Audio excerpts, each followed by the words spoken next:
Blondiće. Može? Da, začni. Dobrodošli u Oddaji Balkanska na kanalu TVB. Danes spremljamo poroko mladoporočenca Mirsada in Elma. Javlja se nam Andrej Čatri. Pozdravljen Blondić. Tukaj zraven mene pa mladoporočenca Mirsad in Elma. Mirsad, kakšna se vam zdi Elma? Elma je dobra pička. Ti poredneš. Mimo grede, Elma, kje so dobili to predsedovito obleko? Po sebi sem jo nesla iz štendra.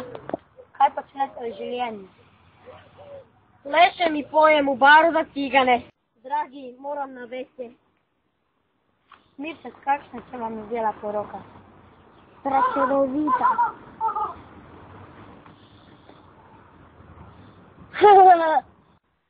To sta bila naša mladoporočenca za Balkan Fest Andrej Čatrić.